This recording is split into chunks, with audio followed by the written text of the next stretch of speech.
I'm Lucy Boulton. And I'm Denise Johns. We're the GB Beach Volleyball team. And we're hoping to qualify for the Beijing Olympics.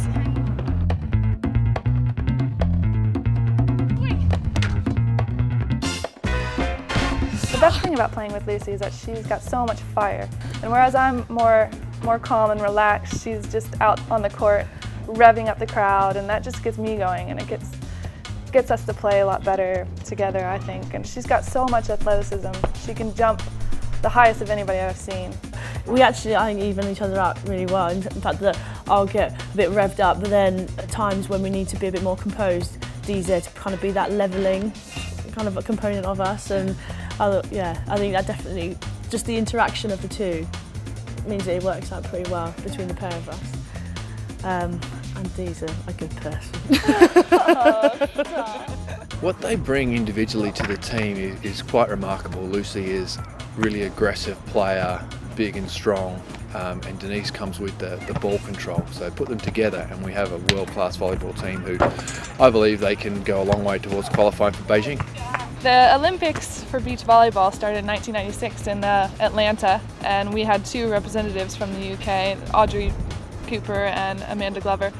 And since then, we haven't really had a representative from the UK, so we're trying to represent here in Beijing. Beach volleyball is played on the sand, which causes its own problems. Then there's only two players. Obviously, me and Denise are a team, whereas indoor volleyball, you'd have a team of 6 players.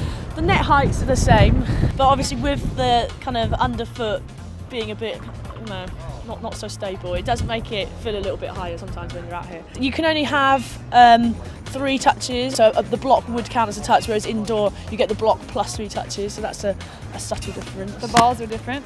These are a little bit lighter, a little bit bigger than the indoor balls. And then the court's actually a metre smaller from the end and from the side, so each side is an 8 by 8 metre court, whereas indoor volleyball has a 9 by 9 metre court. The international tournaments are filled with people in the stands. It's one of the most popular sporting events for a lot of countries. So I guess the biggest one was in Klagenfurt last year in Austria.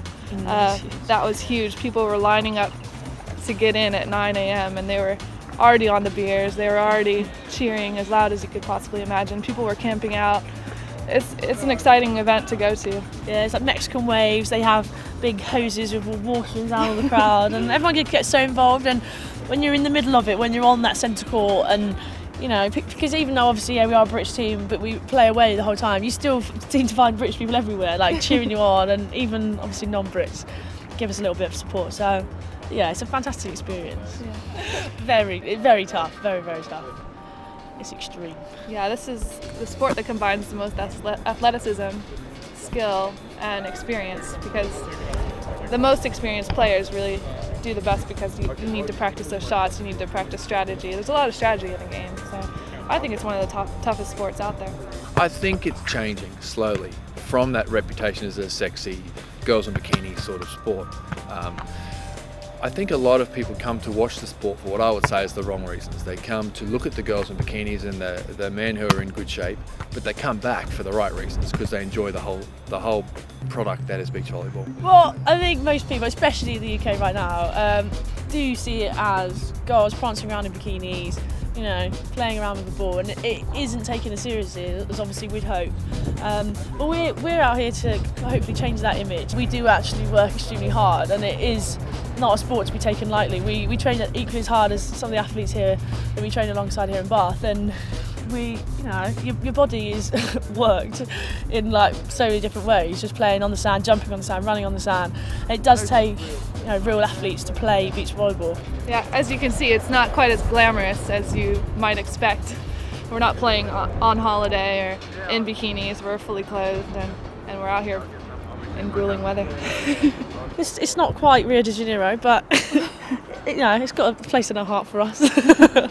Without them hearing this, it's a pleasure to coach them. They do everything right. They tick all the boxes that we set out for them. The next few months we have another 3 weeks of training here, and then we go into competitions every week.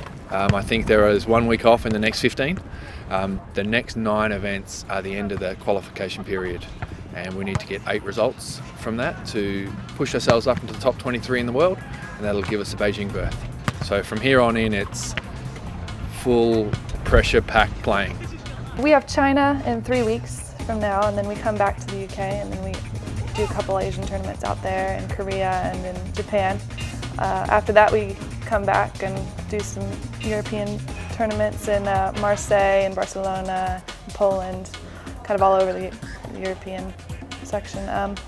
And we'll be taking a video camera with us to shoot some of those events, so you can get inside info, a bit of gossip from the tour. See the different sites that we get to see. But as a little kid, it meant the world to me. You know, watching the Olympics on TV is just the biggest thing you can imagine in sport. And I've played so many sports in my life and competed at fairly top levels with different sports. That's always been the ultimate dream for me. So to just make the Olympics would just be unbelievable.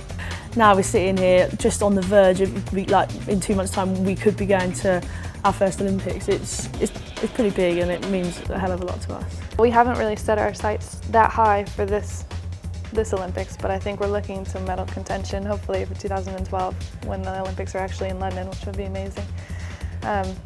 Yeah, but medal for this Olympics coming up would just blow me away, really. I think I'd be on a high for about 3 months. For the next 4 years. Oh, yeah.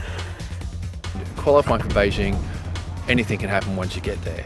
But for them, by qualifying for Beijing, it's going to give them the best possible chance and experience to get a medal in London. They do have a long way to go. I believe that the way they are now compared to the way they finished the season last year, a completely different team. And I think we're going to shock a few of the international teams when we turn up in 3 weeks in China. You can follow us on our video diaries on the Team GB website as we try to qualify for Beijing.